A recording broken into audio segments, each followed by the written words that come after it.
Obat, obrolan buat anak Tuhan. Shalom teman-teman, kembali lagi di podcast Obat, obrolan buat anak Tuhan. Kali ini, saya akan ditemani oleh salah seorang anak Tuhan yang akan men-sharingkan tentang pengalamannya dalam membangun bisnisnya. Oke, langsung aja kita kenalan. Shalom Kak. Halo, shalom Kak Riki juga. Iya. Perkenalkan, nama saya Eko. Saya mempunyai usaha di bidang digital printing atau percetakan. Lebih tepatnya kalau di kalangan luas kita bilangnya advertising sih. Gitu. Langsung aja ya, kita mungkin bisa mendengar sharing dari Kak Eko ya tentang bagaimana perjuangannya dulu membangun usahanya ini dari nol.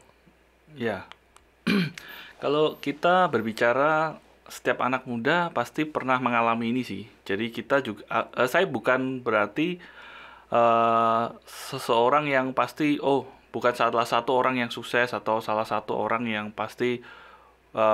Banyak juga saya juga belajar dari teman-teman, dari orang yang lebih tua dari saya. Banyak orang-orang kisah sukses di ini kan pasti banyak juga. Tapi mungkin aku akan sedikit share tentang bagaimana sih perjalanan dulu ketika saya masih merintis usaha, terus mungkin bisa bermanfaat juga buat teman-teman yang saat ini lagi bingung kayak gitu Kak.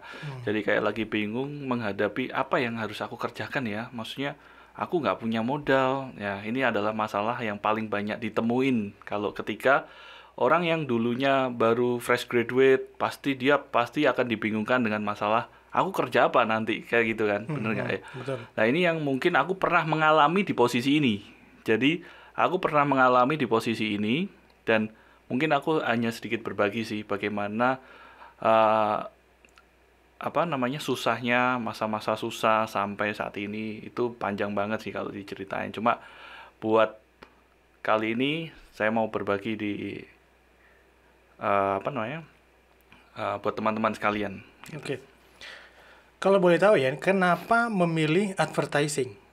Apakah pada saat itu masih sepi orang-orang yang bergerak di bidang advertising, atau mungkin sudah ada yang terkenal tapi kok tetap memilih di situ? Sejujurnya sih aku nggak pernah terfikirkan kenapa kok aku bisa terjun di dalam dunia ini. Ya semuanya itu kayak berjalan sesuai dengan ini aja sih, sesuai mengalir aja. Jadi nggak pernah ada terpikirkan, setelah lulus kuliah nanti aku pasti punya rencana untuk membuka satu percetakan. Nggak ada sama sekali sih. Awal mulanya sih waktu itu saya kan terlibat di dalam organisasi UKM Kristen. Dari situ banyak sekali pasti promosi, brosur, dan di situ aku melihat satu peluang.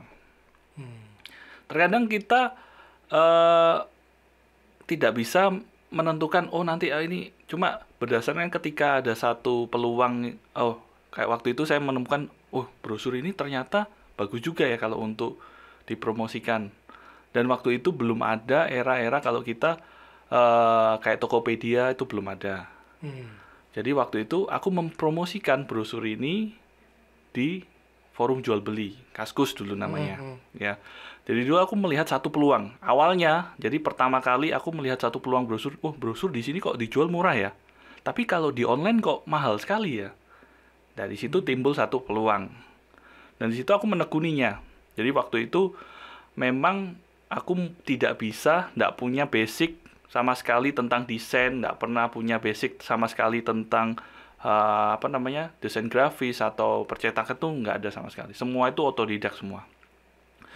Jadi ketika saya ada satu peluang yang bisa dijual, saya mencoba memasarin, gitu aja simpelnya. Mencoba memasarin di dunia advertising. Maksudnya apa aja sih produknya advertising. Jadi di situ aku pasarin di forum jual beli. Dan ternyata feedbacknya kok bagus gitu. Awal mulanya seperti itu sih. Jadi nggak ada yang terpikirkan atau terencanakan. Cuma pada dasarnya aku melihat satu peluang yang bagus untuk dijual. Simpelnya seperti itu. Itu dulu apa aja tuh kira-kira yang sempat dijual? Maksudnya yang Eko buat sendiri itu apa aja dari desain? Apa cuma brosur kah atau kalender kah atau apa? Awal mula aku buat brosur. Jadi brosur ini kalau kan waktu kita riset, pasti kita riset dong pasar. oh ternyata di online ini jualnya mahal-mahal banget ya. Tapi aku menemukan salah satu supplier atau percetakan di Surabaya waktu itu lumayan murah. Dan aku jual itu dengan harga yang sangat kompetitif, dengan harga yang sangat miring tentunya. Dan itu feedbacknya bagus banget. Karena aku percaya semua orang ini nanti ke depan UMKM atau orang yang punya usaha ini pasti butuh. Kayak brosur ini kan media untuk promosi. Dan aku yakin ini pasti peluangnya bagus banget. Karena brosur ini digunakan untuk promosi, untuk media-media, untuk kita bagaimana kita untuk meningkatkan sales kan, kayak gitu. Dan aku melihat pasar ini dari brosur itu, dan aku mulai jual. Dan aku belajar banyak tentang online marketing sih. Online marketing ya dari forum jual beli tadi. Bagaimana kita memasarkan satu produk yang dulunya mungkin nggak disangka orang ya. Dan waktu itu aku belajar untuk aku punya produk, dan aku belajar untuk bagaimana sih produk ini bisa laku di pasar, di online. Dan waktu itu aku kan belum punya sama sekali namanya modal. Jadi bisnis ini aku rintis juga tanpa modal, bisa dibilang tanpa modal. Kenapa? Modalnya hampir bisa dikatakan sangat minim sekali. Jadi buat teman-teman mungkin yang mungkin lulus kuliah, bingung nih mau cari pekerjaan apa, aku nggak punya modal. Sebenarnya semua itu bisa. Asalkan kita melihat apa sih masalah yang terjadi saat ini. Masalahnya itu apa? Dan kita bisa memakai misalnya di tengah pandemi ini. Ini kan satu masalah, problem baru. Terus orang tuh butuh apa? Banyak orang yang jual hand sanitizer, masker. Itu adalah satu peluang menurutku sih. Cuma apakah ini bisa bertahan dengan jangka yang panjang? Ya kan? Oh iya juga. Jadi kita melihat kondisi peluang yang terjadi saat ini. Jadi kita boleh memilih satu peluang tuh muncul karena ada masalah di sekeliling kita atau masalah yang lagi viral di tengah-tengah kondisi seperti ini itu apa. Dan kita mulai mengambil peluang dan kita riset. Kita riset apakah peluang ini bisa dijadikan untuk bisa kita jual lagi. Ya ini adalah satu strategi bisnis juga, Kak Riki. Jadi peluang tuh muncul tiba-tiba aja. Mungkin kita mau lagi makan bakso nih. Terus tiba-tiba kita terbayang, oh ternyata aku punya ide bakso ini bisa dibuat sesuatu yang baru lagi. Ini adalah satu yang terkadang nggak kita terpikirkan. Begitu pula ketika aku mencoba untuk mendalami dunia advertising, ini adalah salah satu yang mungkin ini adalah suatu rencana Tuhan juga. Adalah sesuatu rencana yang Tuhan sudah izinkan gitu loh. Di dunia marketplace ini banyak sekali yang bisa kita kerjakan, terutama buat anak-anak muda atau anak-anak Tuhan. Aku percaya banyak sekali yang bisa kita kerjakan. Masalahnya adalah, mau nggak kita melihat satu peluang dan kita riset, kita jadikan, maksudnya uji coba untuk mau melangkah, itu aja sih. Itu pada saat awal-awal membangun bisnis ini kan pasti susah banget ya. Itu kira-kira perjuangannya melawan rasa malas, apalagi kan kita anak kuliah biasanya kan ya udah habis kuliah pulang main game. Nah, itu gimana itu? Ketika baru lulus langsung masuk membangun usaha sendiri, itu kan pasti susah banget. Aku rasa semua usaha itu pasti nggak mungkin kita langsung menikmati enaknya, bener nggak sih? Jadi kalau kita misalnya, oh aku mau punya usaha yang tinggal terima duit aja, aku rasa nggak ada yang seperti itu. Jadi kita pun harus benar-benar bekerja keras di awal sih. Jadi awal mula aku merintis bisnis ini, aku juga tidak meminjam modal orang tua sama sekali. Jadi aku, ya intinya aku percaya bahwa Tuhan itu pasti menyertai aku. Dan aku sempat bingung juga, aku sempat sharing ke Pak Gembala juga, bagaimana sih, apa ya, yang kira-kira aku pengen punya usaha tetapi bingung di mana. Jadi aku sharingkan, pergumulan juga kan ini. Kita berbicara tentang pergumulan juga. Jadi sampai lama, jadi nggak langsung, oh oke, ini. Jadi di situ aku pun jatuh bangunnya, aku mulai belajar untuk desain itu butuh waktu juga. Gak mungkin kan kita nggak bisa desain, kita mainnya di brosur. Ya ketika orang mau butuh brosur, kita nggak bisa skill desain. Padahal background saya pun juga bukan orang desain. Background saya pun orang teknik industri, yang maksudnya nggak ngerti namanya desain, nggak ngerti namanya produk yang beda dengan kayak arsitek atau maksudnya untuk untuk yang desain produk, kayak itu beda banget. Tapi aku belajar otodidak semua itu. Jadi susahnya bagaimana kita belajar dari awal itu aku merasakan, bro, gitu. Jadi nggak ada namanya bisnis yang dibangun dengan sesuatu yang kalau kita pun nggak punya passion di situ. Tapi yang terpenting ini, kalau kita mau mulai satu bisnis, kita harus yakin. Jangan kita setengah-setengah sih. Jadi ketika kita mau melangkah, oh ini ada peluang, tapi kamu yakin nggak? Kalau nggak yakin ya percuma gitu. Dan ketika aku melihat satu peluang, itu aku yakin dan aku bener-bener tekuni banget itu.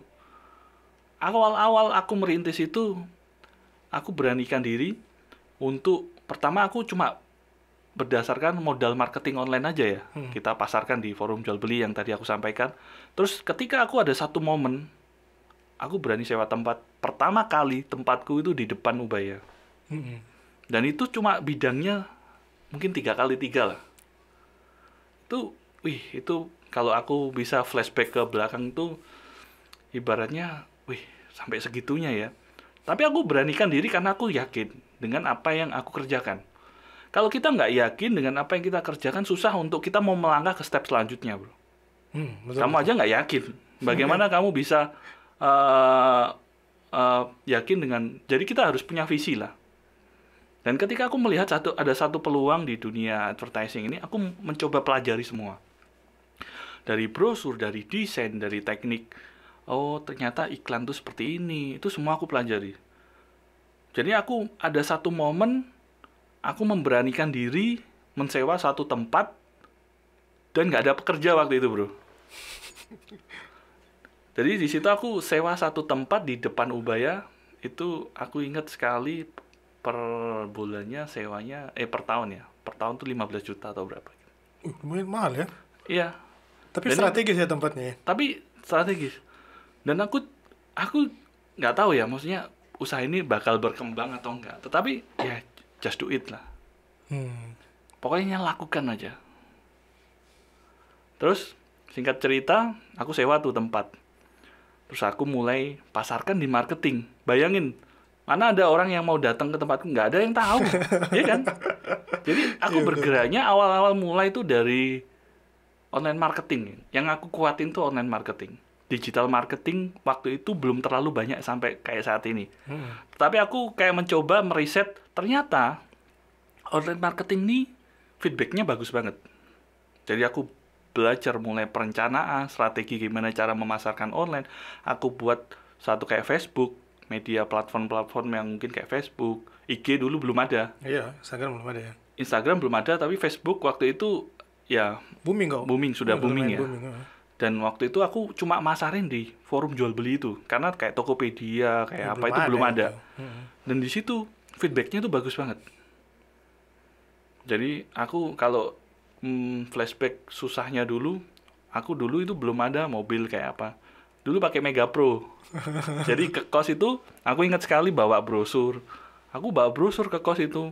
Terus aku kirim, aku kemas, terus aku kirim lagi ke ekspedisi. Jadi semuanya tuh hanya cuma lewat online marketing aja. Ya sebenarnya kuncinya adalah di online marketing kalau kita nggak punya modal sih. Tetapi ada satu titik kita tuh harus punya langkah ke depan. Jadi nggak mungkin kita, ya sudahlah, kalau kita mau maju, kita nggak mungkin, sudahlah aku kayak di zona nyaman di sini aja dah. Kayak misalnya, udah kayak gini aja yang, tapi kita harus punya visi atau misi ke depan itu harus jelas gitu loh. Aku mau buka satu percetakan yang besar gitu loh. Dan aku mau memperkerjakan banyak orang, dan aku mau punya mesin-mesin yang canggih. Dan waktu itu aku punya kerinduan seperti itu sih. Dari situ aku mulai giat. Dari satu aku sewa tempat, terus aku rekrut orang cuma untuk satu kurir sih. Nganter-nganter aja. Iya. Dan di situ aku maksudnya ini, karena kenapa kok aku beranikan diri untuk sewa tempat? Karena aku harus memulainya ini harus ada kayak misalnya kayak ini loh, kayak tempat kerja sih. Nah mungkin kita di kos kayak rasanya suasananya kayak beda. Jadi aku mulai membuild satu tempat usaha yang memang sudah aku rencanakan, walaupun itu belum langsung kita open untuk direct ke, maksudnya customer yang langsung datang, enggak. Aku bukan tujuannya seperti itu. Tapi aku lebih fokuskan mengkondisikan supaya aku itu bisa stay di tempat, terus aku bisa untuk fokus untuk kerjaannya itu lebih fokus itu. Jadi ketika aku sudah ini oke, jadi aku ada satu kurir lagi. Terus itu lama-lama banyak sih orderan banyak. Terus aku mulai nambah satu orang desain di situ. Terus aku sewa di depannya lagi. Jadi 2. Jadi dari satu petak yang mungkin 3x3 itu aku sewa lagi di depannya, aku sewa dua bidang lagi di situ.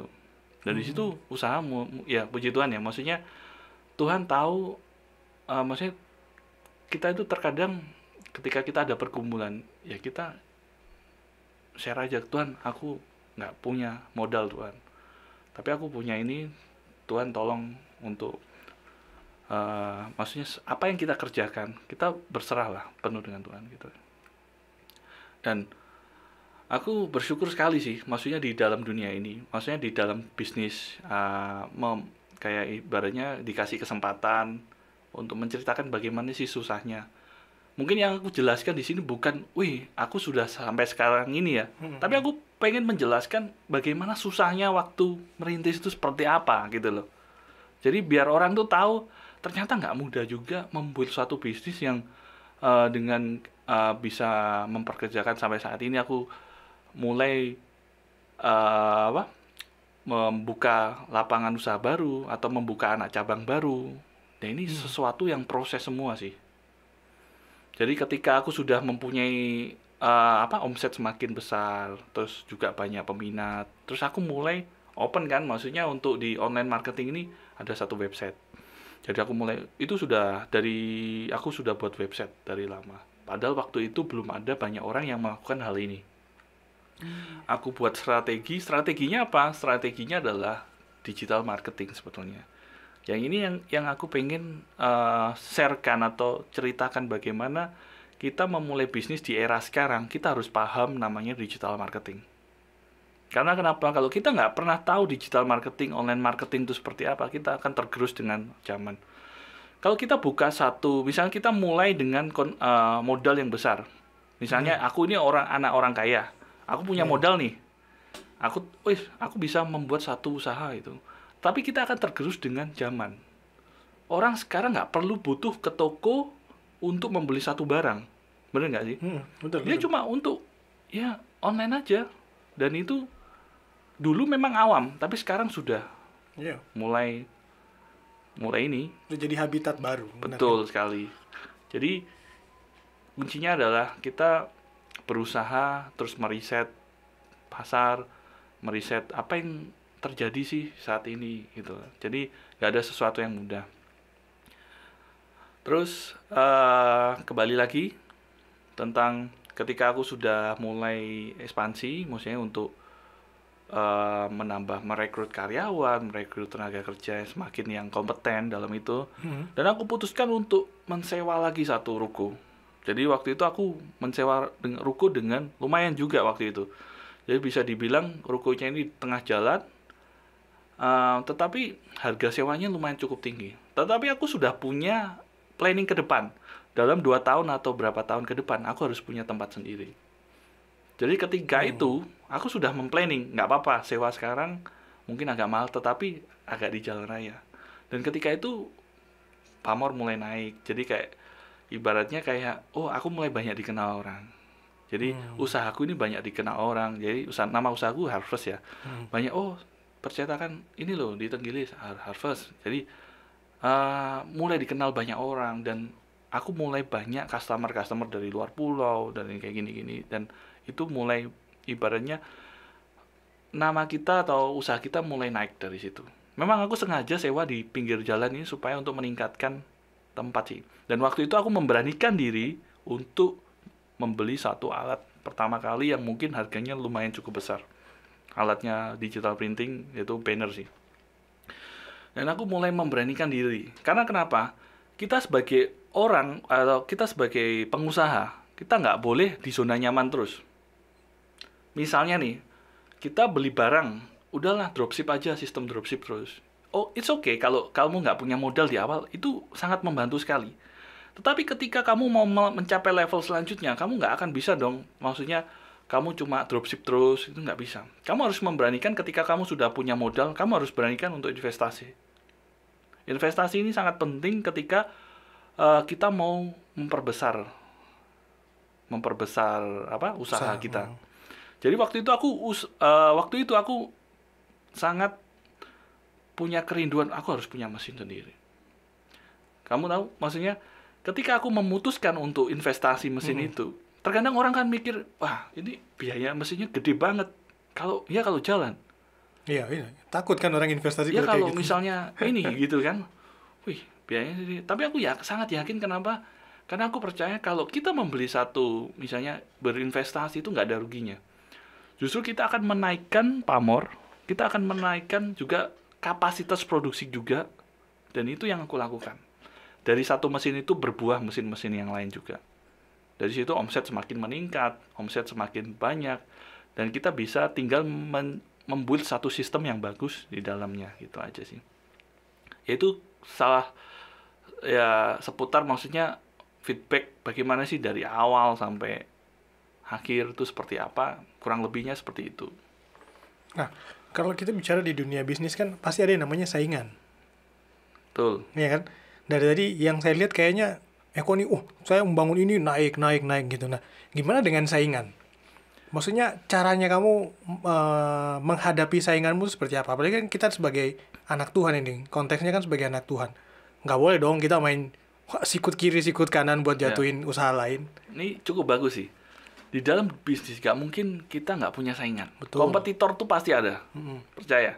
Jadi ketika aku membuild bisnis digital printing ini, persaing tuh kamu tahu sendiri kan, maksudnya, advertising tuh di mana-mana ada, bro. Iya, banyak. Nggak ada, maksudnya ini. Tapi salah satu yang menjadi, kita harus riset pasar. Makanya dari awal ketika kita ada satu peluang, kita harus yakin dulu dong. Kita riset pasar. Kompetitormu itu siapa aja? Nah, kamu mau main di mana? Kalau kamu misalnya nggak punya mesin atau apa, ya jangan main di ranah mereka. Jadi kita harus punya strategi sendiri. Kenapa kok waktu awal-awal itu aku lebih kuatin di online marketing, digital marketing, karena orang nggak perlu tahu siapa aku gitu kan. Ketika aku sudah punya kekuatan, ya ini yang kita bicarakan tentang strategi menyusun bisnis ini. Ketika kita sudah punya power, kita bisa nembak gitu loh. Terus?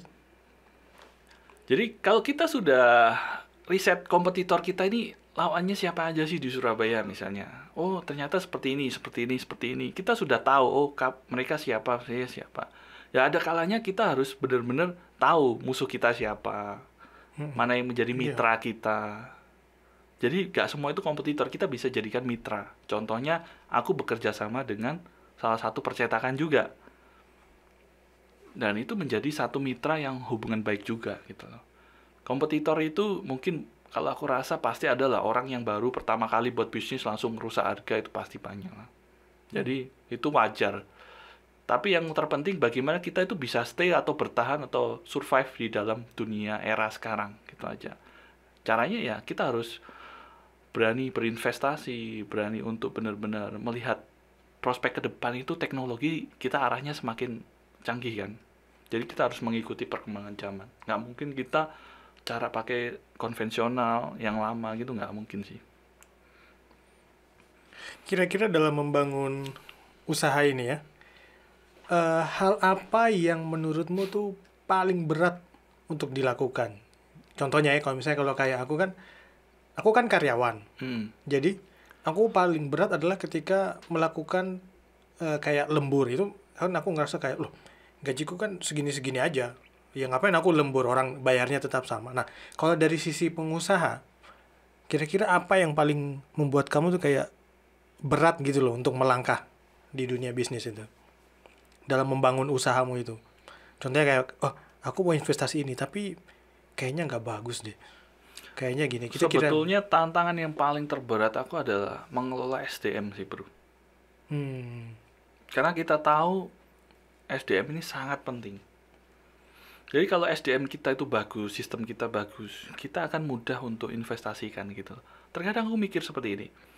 terkadang kita punya satu mesin, tetapi SDM-nya kita belum training sampai ini, sehingga dia pun kayak punya SOP yang kita sudah sediakan, tapi mereka nggak melakukan. Sehingga feedbacknya apa? Feedbacknya ada komplain customer dan lain-lain. Nah, itu pasti sering terjadi. Jadi kalau aku sih, yang saat ini yang perlu aku benahi sih tentang SDM di dalam sih. Bagaimana alurnya itu bisa jelas, alur kerjanya itu bisa bagus, terus membuat mental karyawan itu juga merasakan, oh kita nggak seolah-olah kayak seenaknya sendiri, tetapi kita bisa mereka itu bisa mempunyai rasa memiliki, kayak gitu loh. Jadi kalau satu pekerja itu mempunyai rasa memiliki, itu sangat bagus sekali sih. Jadi itu yang harus kita tumbuhkan. Jadi nggak ada kayak, wah aku harus keras, aku harus ini aku harus, pokoknya nggak peduli. Nggak juga, kita harus peduli juga sama bawahan. Kita harus peduli mereka itu maunya seperti apa, tetapi dengan prosedur atau yang SOP yang sudah ada gitu loh. Standar operation kerjanya itu sudah ada. Jadi kita itu harus, yang paling susah itu mengurus SDM itu paling susah. Karena terkadang kita menemukan satu orang yang, waduh itu tidak mau ikut prosedur kan, kayak gitu. Jadi yang harusnya seperti ini, kayak misalnya ada lembur, nggak mau lembur. Ketika ada job masuk banyak, nggak ada ininya. Ya ini yang harus kita koordinasikan supaya itu menjadi satu sistem yang bagus gitu loh. Antara atas, bawah, dan customer. Ini kan kita bicaranya ke jasa sih. Kalau kita ngomong jasa, kita harus menyediakan pelayanan yang terbaik. Kita jasa cetak nih. Kalau kamu memberikan satu hasil yang kurang memuaskan, komplain nggak customer? Komplain dong, ya kan? Jadi ini adalah sesuatu yang aku rasa yang paling berat, atau yang paling yang saat ini yang lagi ya ibaratnya yang paling susah untuk kita buat ya, tentang ini juga sistem dan SDM itu yang harus lebih ditingkatkan. Itu. Oke, tadi kan sudah cerita tentang istilahnya kayak perjuangannya membangun bisnis ya. Sekarang selama membangun bisnis ini kira-kira suka dukanya apa? Kok tadi yang diceritakan kok kayaknya masih yang, wah ini kerjanya harus keras, harus niat, harus punya ini. Nah, kira-kira suka dan dukanya apa aja? Setiap usaha itu pasti ada risiko. Tapi kita harus punya manajemen risiko sih kalau aku bilang. Jadi setiap risiko ini jangan kita jadikan sebagai, waduh rugi lagi gitu. Tapi kita jadikan sebagai motivasi. Kayak contohnya, waktu awal-awal saya merintis usaha ini, saya tuh berani rugi loh. Berani rugi dalam artian, oh nggak apa-apa, orang untung dikit atau bisa dikatakan rugi, atau aku berani bayar harga untuk ini semua, aku lakuin gitu loh. Tapi karena aku yakin pada satu saat nanti mungkin ini adalah satu pembelajaran juga buat aku gitu loh. Jadi aku belajar banyak dari setiap resiko yang kita kerjakan. Jadi nggak ada namanya usaha itu yang tanpa resiko. Kalau orang mikir, aku pengen usaha cuma untungnya doang, ya jangan usaha. Maksudnya gitu ya. Maksudnya bukan jangan usaha ya, maksudnya ya apa ya? Bisa ya, gitu. Pasti ada risiko. Kerja itu risiko itu adalah. Jadi aku punya satu pengalaman yang dulu mungkin di momen pilkada itu juga aku punya pengalaman. Ketika ada satu calon yang dia order begitu besar, jumlahnya sampai ratusan ribu kalender, dan itu sangat besar waktu itu bagiku ya. Dan ketika itu aku mungkin punya, waduh ini orderan besar juga ini. Jadi ada beberapa orderan yang aku tangani yang cukup besar-besar. Dan singkat cerita, si caleg ini gagal maju calon karena dia nggak mendapatkan nomor urut. Dan itu hampir barang sudah terkirim sekitar 50%. Pembayaran itu mungkin sekitar 70% sampai 80%, aku lupa. Dan itu masih ada sisa barang yang belum terkirim. Dan waktu itu orangnya sudah gagal nyalon ya. Kita mau kirim juga percuma kan? Iya. Kita mau kirim juga ngabis-habisin ekspedisi juga. Dan itu aku cuma, waduh, ini nominalnya besar juga ini. tapi uang yang baru masuk cuma sekian Tuhan. Apa ya, maksudnya kita sudah hampir setengah pucet itu. Tapi itu berarti rugi ya itu ya? Bisa dibilang ya, kalau kita ngomong rugi lah. Dan waktu itu ya udahlah Pak, karena kita pun nggak bisa memaksakan, Pak tolong Pak ini dibeli, nggak bisa juga kan. Tetapi aku akhirnya singkat cerita, ya udah Pak, Bapak nggak usah bayar sisanya, tetapi sisa kalender yang masih ada di sini nggak, buat aku saja.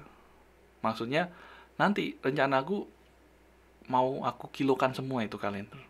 Jadi aku kilokan, aku jual, ya lumayan lah dapat duit. Tetap kreatif ya. Iya, jadi ketika kita menghadapi satu masalah atau satu resiko, pasti resiko itu pasti banyak. Komplain juga pasti ada. Oh ini kok seperti ini, kok seperti ini. Akhirnya kita harus belajar dari kesalahan sih. Belajar ketika kita mendapatkan satu kesalahan, oh ternyata untuk ke depan harus seperti ini supaya nggak terjadi seperti ini. Jadi sistemnya yang harus dibenahi. Yaitu pengalaman buruk juga ada. Terus banyaklah pengalaman. Kalau kita di dunia marketplace itu bro, kita itu bertemu dengan banyak orang yang berbeda-beda karakternya. Bener nggak? Ada satu karakter yang mungkin bos banget ya. Jadi aku maunya seperti ini, aku maunya seperti ini, kayak gitu. Tapi kita belajar untuk humble, belajar untuk benar-benar, oh iya, kita melayani dengan sepenuhnya. Ada satu, kita ketemu dengan banyak lah. Kalau kita ngomong kotornya di dalam dunia marketplace itu, aduh, pasti kita tinggal merespon aja. Kita sebagai anak Tuhan tuh, kita mau atau enggak gitu. Kalau itu ada satu pekerjaan yang nominalnya besar nih, tapi agak sedikit tidak sesuai dengan hati nuranimu. Kira-kira kamu terima apa enggak? Kalau butuh duit kayaknya terima. itu terjadi loh. Terkadang kita itu diuji dengan sesuatu yang terkadang itu menggiurkan juga loh. Misalnya nih, ada satu job besar. Bapak mau saya kasih tender ini? Mau. Tapi syaratnya seperti ini, gini-gini. Dan itu apalagi itu sudah berhubungan, maksudnya dengan kalau aku kayak gini, kalau itu selama itu tidak melanggar hukum, tidak etika, curang gitu ya. Etika juga mungkin tidak sesuai dengan hati nuraniku. Misalnya, waduh ini kalau aku di agamaku nggak boleh kayak gini. Nah, misalnya kayak ya kok nggak terima. Padahal kayaknya jumlahnya besar. Iya, terkadang itu menggiurkan juga. Banyak lah kayak seperti itu, semacam kayak permainan-permainan itu banyak sekali. Jadi kalau kita ngomong enaknya aja sih, ya nggak juga. Banyak juga yang maksudnya yang terkadang kita tuh harus kayak, waduh ini gimana ya, pergumulannya tuh banyak sekali di situ. Jadi kalau ditawarin, ayo Bapak mau tak kasih ini tapi sekian persennya nanti buat saya gitu, gini itu pasti banyak lah kayak gitu. Permainan seperti itu pasti banyak lah. Tapi pernah ada yang diterima atau nggak berani? Kalau aku kira-kira itu sudah risiko banget nggak, aku langsung ngomong ke depan, Pak nggak bisa Pak kalau seperti ini, cuma dengan cara yang bagus ya. Jadi bukan nggak bisa Pak sebenarnya. Nah, kita bisa berantem tuh. Jadi kita bisa berantem, bisa duel juga. Tapi kita menolaknya secara halus. Tapi akhirnya orang itu bisa ngerti loh. Terkadang tuh nggak semua orang itu kayak, oh jadi begitu ya Pak. Ya Bu, kita punya prosedur seperti ini karena kita memposisikan ini karena nanti contohnya sih gampangnya gini loh. Banyak orang yang minta kayak nota kosong, kayak Pak saya tolong di up marking harga, itu kan pasti banyak sekali kan. Itu terkadang itu dilema juga loh buat aku. Kalau ketika kita iya tapi kok ini kayak melanggarin. Ada satu kejadian lucu gini. Ada satu orang mungkin pembeli ya, mesti customer, Pak aku tolong di marking dong. Harga misalnya harga Rp150 ya. Dia markingnya sampai 2.500. Aku mikir, ini orang untungnya banyak bener ya. Aku aja cuma untung segini, dia untungnya segini. Dan itu kayak udah nggak sesuai lah. Kalau aku ngomong itu sudah nggak sesuai dengan ini. Ya aku terus terang, Pak, sorry Pak, kalau ini nggak bisa. Tapi aku cari alasannya bagus. Karena saya ini online Pak juga. Nanti nggak enak kalau misalnya ada yang ngecek atau ini ya, harganya tidak sama. Masuk akal kan? Pinter. Oh iya bener juga ya. Jadi akhirnya mereka bisa tahu. Lebih baik aku, kalau saya sih standarnya seperti ini. Kalau Bapak mau main di, maksudnya yang lain sesuai dengan itu ya nggak apa-apa. Tapi kalau saya seperti ini, kalau Bapak nggak mau ya nggak apa-apa. Gitu aja sih, simpelnya seperti itu. Itu dukanya ya. Ya, kalau yang sukanya kayak gimana? Sukanya ya, Dapat orderan banyak banget ya kalau gitu. dapat orderan ya. Kayak gimana coba? Yang paling berkesan lah. Kalau aku sih memulainya dari nol sampai saat ini tuh sesuatu yang sangat susah sih ya. Maksudnya bagaimana itu bisa dikenal banyak orang. Sebenarnya banyak bisa dikenal, maksudnya oh sebagai percetakan. Misalnya gini, aku membuat satu mindset di website itu percetakan murah Surabaya. Itu ada satu apa ya yang aku tonjolkan di situ. Padahal belum tentu aku juga paling murah di Surabaya ya. Tapi orang-orang itu sudah mempunyai satu mindset yang berbeda. Oh, ini loh percetakan paling murah gitu. Jadi itu yang kita build, kita kayak membuat kayak psikologinya orang itu, oh ini loh gitu. Kayak merubah seperti itu, keywordnya juga kita seperti ini. Nah itu banyak lah. Nanti kapan-kapan kita belajar tentang bagaimana kayak sharing tentang bagaimana sih mengoptimasi satu di digital marketing tuh banyak sekali bro.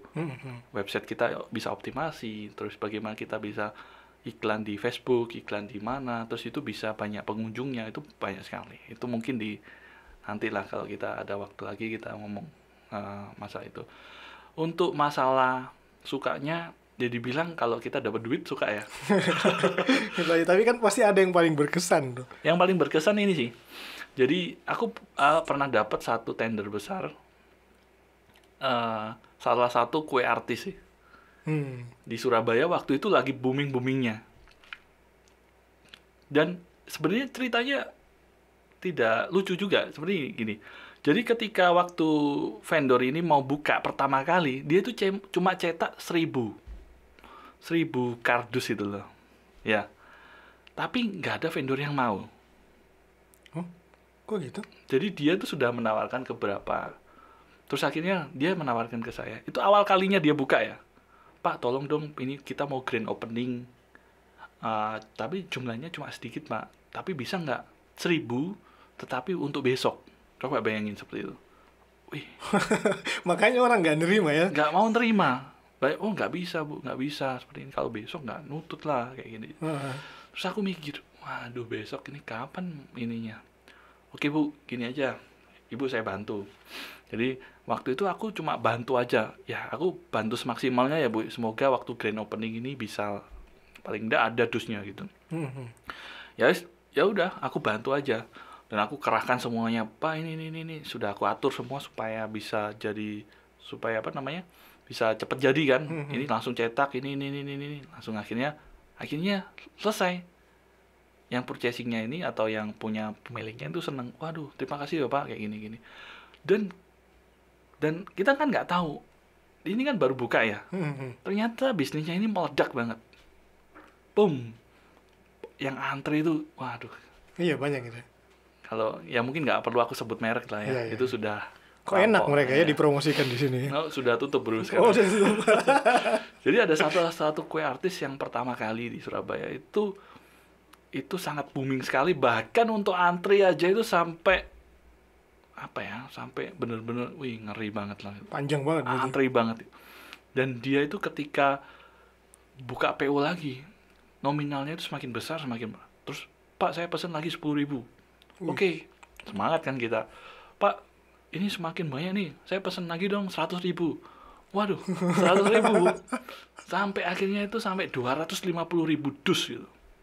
Dan itu mencapai omset terbesar, maksudnya salah satu produk yang dengan nominal yang paling gede yang pernah aku tanganin waktu itu.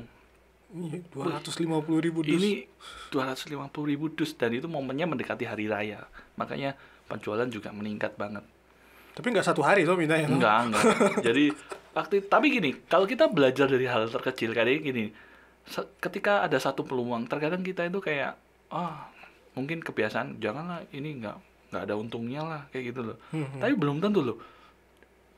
Misalnya nih ada orang, kita kayak melihatnya nggak ada untungnya, nggak mau kayak gitu. Tapi kalau kita melakukan dengan sepenuh hati, terkadang justru ibaratnya kayak kamu diberikan sesuatu terbesar tuh dari situ, dari hal yang terkecil gitu. Kayak Setia misalnya dalam nih, perkara kecil ya. ada banyak, aku sering kali kayak gitu. Orang tuh cuma cetak satu kartu nama, Pak, satu Satu? kartu nama. Enggak, maksudnya satu box aja. Satu box. Tapi minta ini. Tapi kalau kita layani dengan hati, besoknya dia tuh banyak bawa order, ternyata ini kita nggak tahu loh. Ternyata ini dicoba dulu gitu. pemilik usaha dan dia puas. Dia bawa banyak kayak gitu. Jadi kita berbicara kalau kita bekerja itu ya harus dengan hati lah. Sepenuh hati. Jangan kita itu kayak cuma mau ngelihat nominalnya aja, enggak lah. Tapi yang terkecil kita sudah nggak ada ininya gini. Ya, pokoknya kerjakan dengan tulus, pokoknya dengan yang terbaik aja sih kalau aku bilang. Jadi sukanya juga kurang lebih seperti itu. Kalau kita dapat job yang gede terus akhirnya dan itu berhasil, nggak ada masalah, itu pasti kita mempunyai kebanggaan sendiri sih. Wih, akhirnya kita bisa ini ya, bisa dapat kepercayaan dengan perusahaan-perusahaan contohnya. Ya itu sih.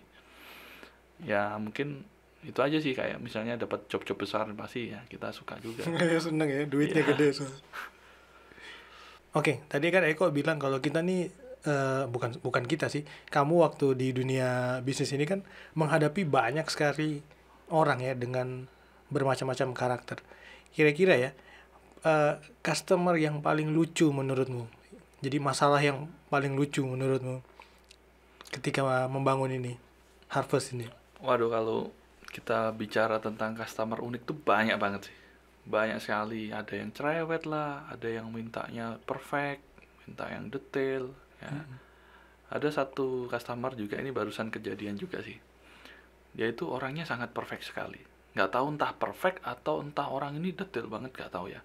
Setiap kali dia punya label stiker kan, misalnya kita cetakin 1 lembar nih, ada cacat dikit satu, dia kembalikan semua dan minta ganti semuanya. Padahal yang lain nggak cacat ya.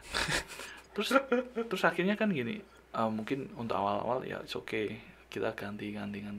Terus lama-lama, terus kita sih nggak ada masalah ya. Memang kalau misalnya itu resiko ini kita harus itu.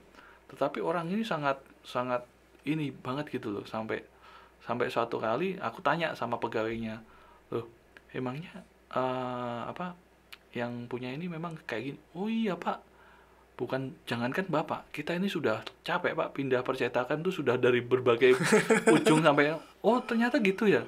Ternyata dia itu sudah pindah-pindah ke berbagai percetakan sampai nggak ada yang cocok, dan di sini Pak yang lumayan penting. Aku mikir, ternyata aku ini nggak seburuk yang ini gitu loh. Itu sangat waduh, kita itu kayak orangnya detail banget gitu. Jadi sampai pegawainya itu bilang, saya ini sudah waduh, saya datang ke percetakan tuh sudah banyak sekali yang saya datangi, dan Bapak ini yang paling lama dan yang paling bagus hasilnya gitu. Jadi kayak entah itu pujian atau entah ini Itu pujian. Jadi kayak unik banget gitu loh. Terkadang ya akhirnya ya aku merasakan kita menemukan banyak hal, kayak customer yang cerewet tuh banyak juga. Ada yang customer yang semaunya juga ada lah, kayak contohnya kayak misalnya cari-cari, ada loh seperti itu. Customer yang cari-cari, dan itu wajar di dalam dunia bisnis. Yang terpenting adalah bagaimana kita bisa punya problem solvingnya gitu loh. Iya, itu perlu itu. Jadi kalau kita ada customer komplain nih, jadi aku rasa nggak ada sih kalau kita nggak, maksudnya komplain itu pasti ada customer komplain dengan marah-marah seperti ini, dan akhirnya aku jelasin, oh ya Pak, mungkin ini gini, akhirnya mereka bisa terima. Tetapi kalau problem solvingnya aja sudah nggak enak, ya itu pasti juga akan membuat mereka juga kecewa kayak gitu. Ya kita harus belajar untuk manajemen risiko, terus bagaimana cara menyelesaikan. Kalau misalnya itu memang kesalahan dari kita, ya kita harus cepat. Bahkan kalau misalnya rumah saya jauh, ya kita harus antar. Ya kayak ibarat kita menservis dia. Tetapi ada customer yang memang kalau memang si dia sudah, kita ada batasan juga sih. Oke, sekarang coba sharing sedikit tentang perkembangan usahanya yang sekarang. Maksudnya sekarang udah punya apa aja gitu. Apakah sudah tempat sendiri seperti yang direncanakan seperti sebelumnya? Ya, sekarang jadi sekarang memang aku sudah ada tempat sendiri. Jadi 1 kantor, 1 workshop yang aku bangun ya. Jadi itu pun juga melalui banyak proses. Dari yang tadi aku ceritakan, dari waktu itu kan aku sewa tuh ruko yang di tengah jalan, harganya persewanya itu cukup mahal banget. Ya ratusan juta per tahunnya gitu loh. Dan tapi aku yakin dengan di situ aku memang sengaja, dan aku memang sudah punya target dalam 2 tahun aku harus bangun tempat baru dengan ini. Karena kan kita seharusnya harus punya plan jangka pendek dan plan jangka panjang. Oke. Plan jangka pendek kita apa dan plan jangka panjangnya itu apa. Dan salah satu plan jangka panjangnya adalah aku pengen memang ada satu tempat sendiri yang bisa aku buat untuk untuk usaha lebih memperbesar lagi dan kayak gitu sih. Dan kedepannya sih masih banyak sih, kayak lebih mencari tempat-tempat baru yang bisa untuk yang lebih besar. Semakin kita mau ekspansi, kita harus memikirkan tempat, memikirkan tenaga karyawan dan lain-lainnya gitu. Saat ini setelah aku planning itu, aku memang sudah cari lokasi tempat mana yang memang sesuai dengan yang memenuhi syarat, dan akhirnya aku bangun satu kantor yang 2 lantai. Terus aku punya konsep sendiri tentang kantor ini, dan yang supaya mesin tuh nanti kalau misalnya aku ada tambah-tambah beberapa mesin tuh bisa mencukupi. Tapi ya puji Tuhan sih semua harus direncanakan dengan baik sih. Saat ini tetap ada kantor di Tenggilis juga, Terus di situ aku juga menambah beberapa karyawan. Totalnya belum banyak sih ya, mungkin sekitar, kalau saat ini dihitung itu ya sekitar 20-an sampai 20-an orang lah. 20-an orang yang ada yang sebagai operator, tenaga desain. Terus untuk ke depan sih, ini yang lagi aku bikin adalah satu anak perusahaan juga, yang tapi fokusnya beda, yaitu namanya Panen Media. Jadi ini lebih ke tim kreatif, atau kreatif dia lebih ke custom product untuk mendesain sesuatu hal dari kebutuhan promosi dan lain-lain. Cuma karena mungkin pandemi ya, jadi belum banyak orang yang membuat event, tapi sudah aku persiapkan. Jadi aku ada sewa tempat lagi khusus untuk divisi baru ini. Dan sebenarnya aku pengen mengajak atau merangkul banyak orang sih, khususnya teman-teman atau di dalam komunitas ini. Ayo, siapa yang yang pengen butuh kerja atau pengen belajar, kita bisa saling bekerja sama. Sebenarnya aku pengen seperti ini, karena aku pengen ini, kita diberkati untuk memberkati gitu. Jadi ada salah satu yang aku juga pengen memberkati buat anak-anak yang pengen belajar desain, pengen belajar untuk bagaimana mengenal atau advertising. Itu aku justru sangat terbuka sekali. Ya mungkin ini ya, ada satu wadah juga yang mungkin sudah dibuat, yaitu Akademi Ministry, yang mungkin nanti kedepannya ya aku harapkan bisa bekerja sama dengan calon-calon orang pengusaha-pengusaha baru gitu loh. Di situ kita bisa sharing apa sih masalahmu gitu loh. Apa yang menjadi masalahmu saat ini? Kamu punya ide apa? Aku punya ide jualan sandal, bisa juga kan? Sandal di printing, sandal di apa, terus kita jual itu. Terus aku menggandeng lagi dengan beberapa orang. Contohnya aku jualan baju, bisa juga kerjasama dengan kita. Jadi tujuanku adalah menciptakan lapangan pekerjaan yang luas. Dan kita ini sebagai anak Tuhan harus menjadi berdampak lah. Berdampak dalam arti kita harus berdampak untuk sekeliling kita, benar nggak sih, Bro? Kita harus berdampak, kita harus punya. Jangan sampai kita itu cuma memikirkan kita sendiri, karena tujuanku juga aku pengen jadi dampak buat membuka pekerjaan yang baru. Terus mereka yang nggak punya kerja, apalagi saat ini adalah banyak orang-orang yang di PHK atau putus hubungan kerja dari tempat asalnya. Dan aku merasakan ada kerinduan untuk menjangkau anak-anak yang pengen tergabung sih. Siapa yang mau kerja, ayo kita sama-sama. Bukan berarti ini enggak, maksudnya gini, kamu punya ide apa atau ide bisnis, nanti kita ada wadahnya sendiri nanti. Ada satu wadah sendiri yang supaya kita itu bisa memfasilitasi orang yang punya talenta juga loh. Contohnya di bidang desain tuh kita butuh banyak sekali ilustrator, kita di bidang untuk ide-ide kreatif, untuk merchandise, untuk semua itu banyak sekali. Makanya aku dirikan satu divisi namanya untuk apa? Untuk menjangkau kalangan-kalangan juga, terutama di komunitas sih. Itu sih. Bicara soal pandemi ya, Mm-mm. itu bagaimana pandemi ini berdampak buat Harvest dan bagaimana cara kamu menanggulanginya? Kalau kita berbicara di pandemi ini ya sangat berdampak di semua sektor sih. Contohnya sektor semua perbankan, terus sektor juga dari perkantoran, maksudnya semua sektor itu pasti kena imbasnya. Perusahaan-perusahaan semuanya juga pasti kena imbasnya dong. Dan aku pun mengalami juga loh. Sekarang kalau UMKM itu mati, kita pun siapa yang promosi, bener nggak sih? Jadi kita ini juga kayak ada satu hubungan khusus dengan orang-orang yang usaha-usaha kelas perusahaan, terus usaha menengah ke bawah, menengah ke atas, yang usaha menengah yang mereka punya usaha. Mereka punya usaha, contohnya aku pengen buat brosur, pengen buat label, tapi sedangkan dengan tengah kondisi seperti ini, mereka mau promosi juga percuma, kadang seperti itu. Iya. Bener nggak? Pasti sales juga turun dong, penurunan juga. Tetapi bagaimana kita membuat satu ide kreatif lagi, bagaimana sih apa yang kita bisa dijual di tengah-tengah seperti ini? Kalau bicara tentang menurun nggak, pasti menurun dibandingkan dengan normal ya. Pasti semua kena dampaknya, bahkan ada yang lebih parah sih. Cuma kita harus berjuang di tengah seperti ini. Contohnya apa yang bisa kita kerjakan? Ini adalah satu ancaman, benar nggak sih? Ketika pandemi ini adalah kita anggap satu ancaman. Ada satu peluang-peluang baru yang muncul. Dan itu kita tangkap, kita jadikan satu ide bisnis. Jadi contoh produk apa yang kita bisa create, kita build, dan kita bisa pasarkan. Banyak sih, kayak dulu waktu pandemi aku mencetak banyak sekali stiker-stiker label untuk masker, face shield, dan itu banyak sekali.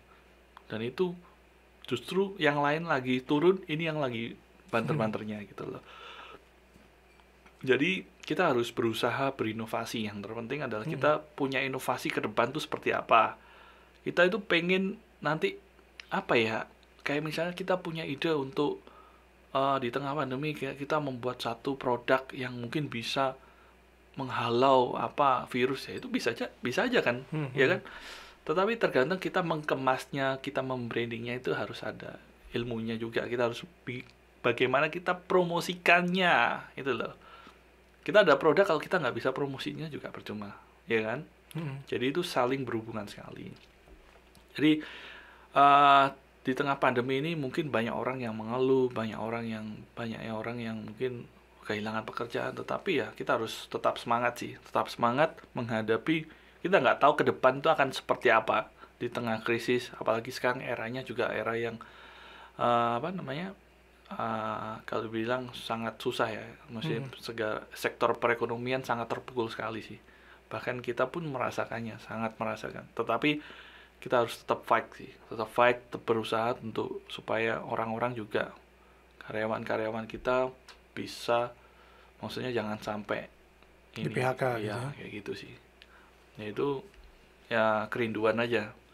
Jadi dengan adanya seperti ini kita buat satu kerinduan, ada wadah komunitas yang bisa, ayo siapa yang mau. Bagi yang mau ini ya nanti nggak apa-apa, maksudnya bisa share, mungkin yang kenal sama Kak Riki juga bisa ngomong, Kak saya punya kerinduan ini wadahnya kemana, ya nanti bisa saling dikoordinasikan gitu. Oke, sebagai penutup, mungkin apa yang menjadi harapannya Kak Eko buat anak-anak Tuhan yang melihat video ini? Harapannya saya pernah sama seperti kalian. Maksudnya gini, saya pernah di posisi mungkin anak-anak muda yang saat ini yang bingung. Saya juga pernah seperti itu. Jadi jangan berpikir langsung, wah enak ini pasti dulunya dibiayai kayak itu. Enggak juga. Saya pernah merasakan susahnya itu seperti apa, merasakan bagaimana itu jatuh bangunnya itu seperti apa. Tetapi yang paling terpenting adalah bagaimana kita itu bisa punya kerinduan.